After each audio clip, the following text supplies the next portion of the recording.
Bạn đã chọn được hạnh phúc, bạn đã chọn một cách kiên quyết. Bạn đang làm mọi thứ để được hạnh phúc và chính vì vậy mà bạn đang đau khổ. Bạn không hạnh phúc. Vậy phải làm gì? Bạn chỉ đang chứng kiến, không có sự bám víu vào hạnh phúc, không khao khát hạnh phúc và không trốn tránh đau khổ. Bạn vẫn giữ nguyên trong mình, định tâm, bám rễ. Điều này chính là phúc lạc. Thế rồi đau khổ xảy ra đâu đó quanh bạn, nhưng nó không bao giờ xảy ra với bạn. Nhưng thế thì hạnh phúc cũng không bao giờ xảy ra với bạn. Đừng nghĩ rằng hạnh phúc sẽ không ngừng xảy ra với bạn và đau khổ sẽ không xảy ra, cả hai sẽ không xảy ra với bạn. Chúng sẽ chỉ xuất hiện xung quanh, chỉ ở ngoại vi và bạn sẽ định tâm vào chính mình. Đau khổ đến, bạn chứng kiến nó, rồi hạnh phúc đến, bạn chứng kiến nó, rồi không có gì đến, bạn chứng kiến nó, chỉ có một thứ vẫn giữ nguyên bất biến, sự chứng kiến, và sự chứng kiến chính là bạn. Thưa thầy kính yêu, chỉ có hai khả năng đối với con người thôi sao? Một cuộc sống chấp nhận nỗi buồn, khổ đau hay là một cuộc sống linh thiêng, phúc lạc? Sự lựa chọn này có thuộc quyền của con người không? Tại sao hầu hết mọi người lại chọn con đường đau khổ? Vấn đề đầu tiên, cuộc sống là sự toàn vẹn. Tính toàn vẹn biểu hiện ở chỗ, cuộc sống bao gồm những đối cực, có ngày thì có đêm, có hạnh phúc thì có khổ đau, có hy vọng thì có thất vọng. Vấn đề thứ hai, cuộc sống luôn thay đổi, không có gì là cố định, vĩnh viễn. Đó là hai chân lý cơ bản. Bạn không thể phân chia cuộc sống và bạn không thể bắt cuộc sống không thay đổi. Cho nên khi bạn bám lấy hạnh phúc, bạn lại đang tạo ra đau khổ, bởi vì niềm hạnh phúc này sẽ trôi qua, không gì có thể giữ nguyên. Nó là một dòng sông và thời điểm bạn bám lấy dòng sông, bạn đang tạo ra hoàn cảnh để bạn sẽ thất vọng, bởi vì dòng sông sẽ trôi đi. Sớm hay muộn bạn sẽ nhận ra rằng dòng sông đã trôi xa, bây giờ nó không còn cùng bạn. Hai tay bạn trống rỗng và trái tim bạn đầy thất vọng. Nếu bạn bám vào hạnh phúc, sẽ có những thời điểm hạnh phúc, nhưng chúng sẽ ra đi. Cuộc sống là một dòng chảy, ở đây không gì có thể là vĩnh viễn, trừ bạn, không có gì ở đây là vĩnh viễn. Và nếu bạn cứ bám vào một thứ thay đổi, khi nó ra đi bạn sẽ đau khổ. Và không chỉ khi nó ra đi bạn sẽ đau khổ, nếu bạn có một tâm trí bám víu, trong lúc nó còn đó bạn cũng sẽ không thể tận hưởng được nó, bởi vì bạn sẽ luôn sợ rằng nó sẽ biến mất. Cuộc sống là nhịp điệu của những điều đối lập, hơi thở vào và ra, bạn tồn tại giữa hai sự đối lập vào và ra đó. Đau khổ có đó, hạnh phúc cũng có đó. Hạnh phúc giống như hơi thở vào, đau khổ giống như hơi thở ra, hoặc ngày và đêm, đó là nhịp điệu của những điều đối lập. Bạn không thể nói, tôi sẽ chỉ sống nếu tôi hạnh phúc, khi tôi bất hạnh, tôi sẽ không sống. Bạn có thể sống với thái độ này sẽ làm cho bạn đau khổ hơn. Không ai chọn đau khổ, nên nhớ như vậy. Bạn hỏi tôi tại sao con người đã chọn đau khổ. Không có ai đã chọn đau khổ, bạn đã chọn không đau khổ. Bạn đã chọn được hạnh phúc, bạn đã chọn một cách kiên quyết. Bạn đang làm mọi thứ để được hạnh phúc và chính vì vậy mà bạn đang đau khổ. Bạn không hạnh phúc. Vậy phải làm gì? Nên nhớ rằng cuộc sống là toàn vẹn, bạn không thể chọn. Toàn bộ cuộc sống phải được trải qua, sẽ có những thời điểm hạnh phúc và sẽ có những thời điểm đau khổ, và bạn phải trải qua cả hai điều đó. Bạn không thể chọn, bởi vì cuộc sống là cả hai, nếu không thì nhịp điệu sẽ bị bỏ lỡ, và không có nhịp điệu thì sẽ không có cuộc sống. Điều đó giống như âm nhạc, khi bạn nghe bản nhạc nào đó, có nhiều nốt, và sau mỗi một âm lại có một khoảng lặng, khoảng trống. Nhờ khoảng lặng đó, khoảng trống đó và âm thanh, nhờ cả hai cực đối lập đó mà âm nhạc được tạo ra. Nếu bạn nói, tôi sẽ chỉ chọn âm thanh và tôi sẽ không chọn khoảng lặng, thì sẽ không có âm nhạc, nó sẽ là một thứ đơn điệu, nó sẽ là thứ vô hồn. Những khoảng trống đó trao sự sống cho âm thanh. Đây là vẻ đẹp của cuộc sống, nó tồn tại thông qua những đối cực, âm thanh và im lặng. Âm thanh và im lặng, điều đó tạo ra âm nhạc, giai điệu. Điều đó cũng đúng với cuộc sống. Đau khổ và hạnh phúc là hai sự đối lập, bạn không thể chọn. Nếu bạn chọn bạn đã trở thành một nạn nhân, bạn sẽ đau khổ. Nếu bạn trở nên nhận thức được sự toàn vẹn của những sự đối lập và cách mà cuộc sống vận hành, thì bạn không chọn. Đây là điều đầu tiên bạn cần lưu ý. Và nếu bạn không chọn thì không có nhu cầu bám víu, không có ý nghĩa gì trong việc bám víu. Khi đau khổ đến, bạn vui với đau khổ, và khi hạnh phúc đến, bạn tận hưởng hạnh phúc. Khi vị khách có tên là hạnh phúc ở nhà bạn vui vẻ với sự có mặt của vị đó. Khi vị đó ra đi bạn vui với sự đau khổ, sự vắng mặt đó. Tôi nói, hãy vui vẻ với cả hai, đây là con đường sáng suốt. Vui vẻ với cả hai, đừng chọn. Bất cứ thứ gì rơi vào bạn, hãy chấp nhận nó. Nếu bạn sống với thái độ này, thì không có sự lựa chọn, bạn đã trở thành phi lựa chọn. Và khi bạn phi lựa chọn, bạn sẽ trở nên nhận ra chính mình. Bởi vì bây giờ bạn không lo lắng về những gì xảy ra, nên bạn sẽ không né tránh. Bạn không lo lắng về những gì đang diễn ra quanh mình, Bất cứ điều gì xảy ra thì bạn cũng sẽ vui vẻ với nó, bạn sẽ sống với nó, bạn sẽ đi qua nó, bạn sẽ trải nghiệm nó, bạn sẽ lại có được một cái gì đó từ nó, bởi vì mọi trải nghiệm là một sự mở rộng của ý thức. Nếu thực sự không có đau khổ thì bạn sẽ nghèo nàn vì điều đó, bởi vì đau khổ mang đến cho bạn chiều sâu. Người nào mà chưa đau khổ thì sẽ luôn sống trên bề mặt. Đau khổ mang đến cho bạn sự sâu sắc. Thực ra, nếu không có đau khổ thì bạn sẽ sống nhạt nhòa, bạn sẽ không là gì, mà chỉ là một hiện tượng nhàm chán. Đau khổ mang đến cho bạn âm điệu, sự sắc sảo, có một phẩm chất mà chỉ có đau khổ mới có thể mang đến cho bạn, không hạnh phúc nào có thể mang đến. Người nào mà vẫn luôn hạnh phúc, thoải mái, chưa đau khổ thì sẽ không có bất cứ âm điệu nào, không thể có bất cứ chiều sâu nào, thực sự không thể có tâm hồn. Tâm hồn được tạo ra thông qua đau khổ, thông qua nỗi đau mà bạn phát triển. Nếu một người chỉ chịu đau khổ và không biết đến bất cứ hạnh phúc nào thì người đó cũng sẽ không giàu có, bởi vì sự giàu có xuất hiện thông qua những cực đối lập. Bạn càng đi vào những sự đối lập, bạn càng tiến hóa cao hơn, sâu hơn. Người nào mà chỉ chịu đựng đau khổ thì sẽ trở thành một nô lệ. Người nào đã không biết đến bất cứ khoảnh khắc hạnh phúc nào thì sẽ không thực sự sống, sẽ không có thơ ca, không có bài ca trong trái tim, không có hy vọng trong ánh mắt. Người đó sẽ bằng lòng với cuộc sống yếu thế của mình, sẽ không có đấu tranh, không có thử thách. Dần dần người đó sẽ trở nên không còn ý thức. Chính vì vậy mà nếu quá đau đớn thì bạn rơi vào vô thức.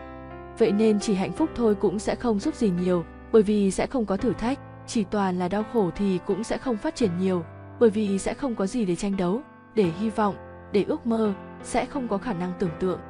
Thậm chí, nếu bạn nghèo khó quá lâu, và khi có sự giàu có bạn cũng không thể thực sự hạnh phúc, bởi vì hạnh phúc cũng sẽ hủy hoại bạn, bạn bám víu vào nó quá nhiều.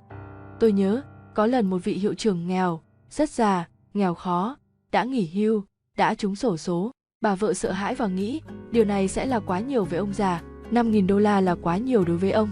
Thậm chí tờ $5 cũng làm cho ông ấy quá hạnh phúc, nên $5.000 có thế sẽ làm hại ông.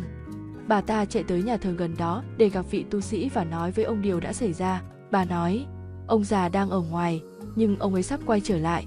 Đây là thời điểm ông ấy quay lại, nên hãy làm điều gì đó. $5.000, chỉ tin tức thôi cũng sẽ giết chết ông ấy. Vị tu sĩ nói, đừng sợ, tôi biết tâm trí con người và cách nó hoạt động, tôi biết tâm lý, tôi sẽ đến. Thế nên vị tu sĩ đến nhà họ. Lúc họ đến thì ông già cũng vừa về, nên vị tu sĩ bắt đầu. Ông ta nói, giả sử ông trúng xổ số $5.000, ông sẽ làm gì? Ông già suy ngẫm, cân nhắc về điều đó rồi nói, tôi sẽ trao một nửa số tiền đó cho nhà thờ. Vị tu sĩ ngã lăn ra và chết. Điều đó thật quá sức, ngay cả hạnh phúc cũng sẽ giết bạn, bởi vì bạn quá vướng mắc vào nó. Điều tôi muốn nói là nếu bạn không chọn, nếu bạn vẫn giữ nguyên tỉnh táo và nhận biết rằng đây là cách thức của cuộc sống, hết ngày lại đến đêm, đau khổ rồi hạnh phúc, bạn chỉ đang chứng kiến, không có sự bám víu vào hạnh phúc, không khao khát hạnh phúc và không trốn tránh đau khổ, bạn vẫn giữ nguyên trong mình, định tâm, bám rễ, điều này chính là phúc lạc. Vậy nên nhớ, hạnh phúc không phải là điều gì đó đối lập với đau khổ. Đừng nghĩ rằng khi bạn trở nên hạnh phúc thì không có đau khổ, điều đó là vô nghĩa. Đau khổ là một phần của cuộc sống, nó dừng lại chỉ khi bạn không còn. Khi bạn biến hoàn toàn khỏi cơ thể, đau khổ không còn. Khi không còn sinh, đau khổ không còn. Khi đó, bạn tan biến vào cái toàn thể, bạn không còn nữa. Giọt nước đã rơi vào đại dương và không còn nữa. Khi bạn tồn tại, đau khổ vẫn diễn ra, nó là một phần của cuộc sống, nhưng bạn có thể trở nên nhận ra, thế rồi đau khổ xảy ra đâu đó quanh bạn, nhưng nó không bao giờ xảy ra với bạn. Nhưng thế thì hạnh phúc cũng không bao giờ xảy ra với bạn. Đừng nghĩ rằng hạnh phúc sẽ không ngừng xảy ra với bạn và đau khổ sẽ không xảy ra, cả hai sẽ không xảy ra với bạn. Chúng sẽ chỉ xuất hiện xung quanh, chỉ ở ngoại vi, và bạn sẽ định tâm vào chính mình. Bạn sẽ nhìn thấy chúng xảy ra, bạn sẽ thích thú chúng xảy ra, nhưng chúng sẽ xảy ra quanh bạn, chúng sẽ không xảy ra với bạn. Điều này trở thành có thể nếu bạn không chọn. Chính vì vậy mà tôi đã nói điều này là nhạy cảm, tinh tế, vì cuộc sống là nghịch lý. Bạn chọn hạnh phúc và bạn sẽ rơi vào đau khổ. Bạn cố trốn khỏi đau khổ, bạn càng mời chào nhiều đau khổ hơn. Cho nên bạn có thể coi điều này như là luật tối thượng. Dù bạn chọn gì, cái đối lập sẽ là số phận bạn. Đó chính là luật tối thượng. Bất kỳ điều gì bạn chọn, điều đối lập sẽ là số phận của bạn.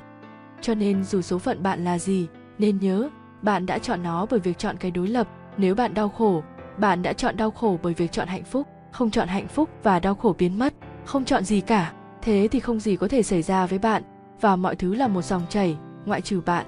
Điều đó phải được hiểu một cách rất sâu sắc. Chỉ có bạn là một nhân tố bất biến trong tồn tại, không có gì khác. Chỉ có bạn là vĩnh hằng, không có gì khác. Không phải cơ thể bạn là vĩnh hằng, sự nhận biết, sự chứng kiến của bạn là vĩnh hằng. Bạn là sự nhận biết, bạn là sự vĩnh hằng. Sự nhận biết của bạn không bao giờ là một dòng chảy. Đau khổ đến, bạn chứng kiến nó, rồi hạnh phúc đến, bạn chứng kiến nó, rồi không có gì đến, bạn chứng kiến nó. Chỉ có một thứ vẫn giữ nguyên bất biến, sự chứng kiến, và sự chứng kiến chính là bạn. Bạn từng là một đứa trẻ, rồi bạn trở thành thanh niên, và bây giờ bạn già, hoặc đang nằm trên giường chờ chết. Nhiều điều đã xảy ra, toàn bộ cuộc đời bạn đã là một dòng chảy, không có gì là giữ nguyên dù chỉ trong khoảnh khắc. Heráclito nói bạn không thể tắm 2 lần trên cùng một dòng sông, và dòng sông này ông nói là dòng sông cuộc đời. Bạn không thể có 2 khoảnh khắc tương tự, khoảnh khắc đã trôi qua không bao giờ được lặp lại, nó ra đi mãi mãi, bạn không thể có lại được nó, điều tương tự không thể tồn tại. Trong một dòng chảy vĩ đại như thế, chỉ có một thứ trong bạn vẫn giữ nguyên, sự chứng kiến. Nếu bạn đã có thể chứng kiến trong dạ con mẹ bạn, phẩm chất của tâm thức hẳn sẽ vẫn như thế. Nếu bạn đã có thể chứng kiến khi bạn là một đứa trẻ, phẩm chất của chứng kiến hẳn sẽ vẫn như thế. Trẻ trung hay hấp hối, khi bạn đang hấp hối trên giường, nếu bạn có thể chứng kiến, phẩm chất của tâm thức sẽ vẫn như thế. Chỉ có một thứ sâu bên trong bạn, đó là cái ta chứng kiến của bạn, tâm thức bạn là vẫn giữ nguyên, mọi thứ khác đều thay đổi. Và nếu bạn cứ bám vào bất cứ đối tượng nào của thế giới thay đổi thì bạn sẽ đau khổ, không thể làm được gì về điều đó. Bạn đang cố làm cái điều không thể, chính vì vậy mà bạn đau khổ. Tôi biết bạn không bao giờ chọn đau khổ, nhưng đó không phải là vấn đề. Nếu bạn đau khổ, bạn đã gián tiếp chọn nó. Khi bạn đã trở nên nhận biết sự gián tiếp này của cuộc sống, phẩm chất nghịch lý này của cuộc sống, bạn sẽ dừng lựa chọn. Khi sự lựa chọn không còn, thế gian biến mất. Khi sự lựa chọn không còn, bạn đã đi vào cái tuyệt đối. Nhưng điều đó chỉ có thể khi tâm trí lựa chọn hoàn toàn biến mất. Một sự nhận biết phi lựa chọn là cần thiết, và khi đó bạn sẽ trong phúc lạc. Đúng hơn, bạn sẽ là chính sự phúc lạc. Và tôi sẽ lặp lại, đau khổ sẽ vẫn diễn ra, nhưng bây giờ không gì có thể làm cho bạn đau khổ. Thậm chí nếu đột nhiên bạn bị ném vào địa ngục, chỉ bởi sự hiện diện của bạn ở đó, nó sẽ không còn là địa ngục với bạn nữa. Có người đã hỏi Socrates ông thích đi đâu. Socrates nói, tôi không biết rằng có địa ngục hay thiên đường không. Tôi không biết chúng có tồn tại hay không, nhưng tôi sẽ không chọn giữa chúng. Lời cầu nguyện duy nhất của tôi là thế này: hãy cho con tỉnh táo ở bất cứ nơi đâu con hiện hữu. Hãy cho con tuyệt đối nhận biết bất cứ nơi đâu con tồn tại. Cho dù đó là địa ngục hay thiên đường, điều đó không quan trọng, bởi vì nếu bạn hoàn toàn tỉnh táo, địa ngục biến mất. Địa ngục chính là sự vô nhận biết của bạn. Nếu bạn hoàn toàn nhận biết, thiên đường xuất hiện. Thiên đường chính là sự nhận biết tuyệt đối của bạn. Thực ra không có những không gian địa lý như là địa ngục hay thiên đường. Và đừng cứ nghĩ theo kiểu trẻ con rằng vào một ngày nào đó bạn sẽ chết và Thượng Đế sẽ gửi bạn lên thiên đường hay xuống địa ngục bởi những gì bạn đã làm trên trái đất. Không, bạn mang địa ngục và thiên đường của chính bạn bên trong mình. Dù bạn có đi đâu thì bạn cũng mang theo địa ngục và thiên đường cùng mình. Ngay cả Thượng Đế cũng không thể làm được gì. Nếu bỗng nhiên bạn gặp Ngài sẽ trông như địa ngục. Bạn mang địa ngục của bạn trong mình, bạn phóng chiếu nó ở bất cứ nơi nào bạn hiện hữu. Bất cứ điều gì xảy ra với bạn, bạn mang nó bên trong mình. Hạt mầm của tâm thức là hạt mầm của toàn bộ tồn tại. Vậy hãy nhớ, nếu bạn đau khổ, bạn đã chọn nó. Chú ý hay không, trực tiếp hay gián tiếp, bạn đã chọn nó. Nó là sự lựa chọn của bạn và bạn phải chịu trách nhiệm, không có ai khác chịu trách nhiệm. Nếu bạn đã đau khổ, đó là sự lựa chọn của bạn. Đó chính là luật nhân quả, mà không là gì khác. Bạn hoàn toàn chịu trách nhiệm, dù điều gì xảy ra, đau khổ hay hạnh phúc, địa ngục hay thiên đường, dù điều gì xảy ra, cuối cùng bạn hoàn toàn chịu trách nhiệm. Đây chính là luật nhân quả, trách nhiệm hoàn toàn thuộc về bạn. Nhưng đừng sợ hãi, đừng khiếp sợ điều đó, bởi vì nếu toàn bộ trách nhiệm là của bạn thì thật bất ngờ, ô cửa của tự do mở ra. Bởi vì nếu bạn là nguyên nhân đau khổ của mình, bạn có thể thay đổi. Nếu những người khác là nguyên nhân thì bạn không thể thay đổi, và có vẻ như không có cách nào để thay đổi những người khác, thế thì đau khổ không thể chấm dứt. Luật nhân quả là để trao tự do cho bạn, nó đã mang đến cho chính bạn sự tự do tuyệt đối. Không ai khác có thể làm cho bạn đau khổ. Đây chính là thông điệp. Nếu bạn đang đau khổ, bạn đã tạo ra nó. Bạn là người chủ của vận mệnh mình. Và nếu bạn muốn thay đổi nó, ngay lập tức bạn có thể thay đổi nó và cuộc đời sẽ khác đi. Nhưng chính tâm trí bạn thường xuyên ngăn cản bạn. Tôi nghe kể, có lần 2 người bạn đang nói chuyện. Một người là người tuyệt đối lạc quan, người kia là người tuyệt đối bi quan.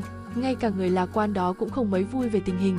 Người lạc quan nói, nếu cuộc khủng hoảng kinh tế này vẫn tiếp diễn, những tai họa chính trị đó vẫn tiếp diễn và thế giới vẫn giữ nguyên như hiện nay thì chúng ta sẽ nhanh chóng phải đi ăn xin. Ngay cả người lạc quan cũng không chút hy vọng về tình hình. Khi anh ta nói, chúng ta sẽ phải đi ăn xin, thì người bi quan nói, xin ai? Bạn sẽ xin ai nếu tình trạng này vẫn tiếp tục? Bạn có một tâm trí và bạn cứ mang tâm trí mình vào mọi thứ. Thực ra, bạn biến đổi phẩm chất của mọi giáo huấn và học thuyết. Bạn đánh bại các vị Phật và các vị Krishna quá dễ dàng, bởi vì bạn đã cải biên toàn bộ vấn đề, bạn tô màu cho nó theo cách riêng của mình.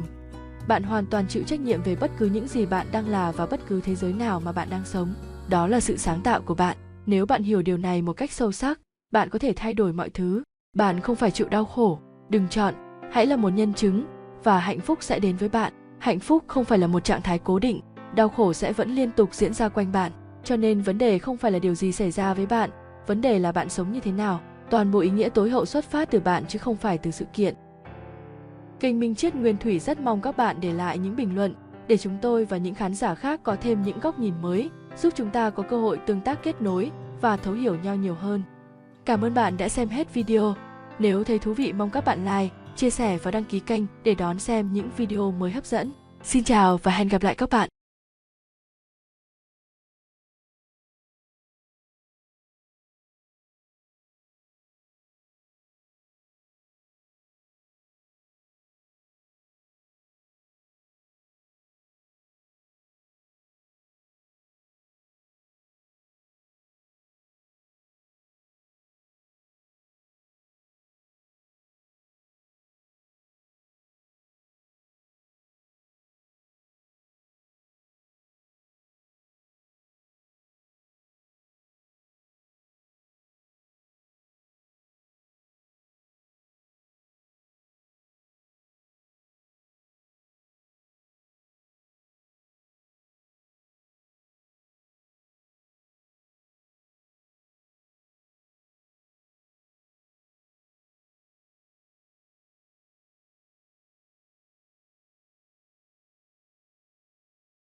đau khổ rồi hạnh phúc,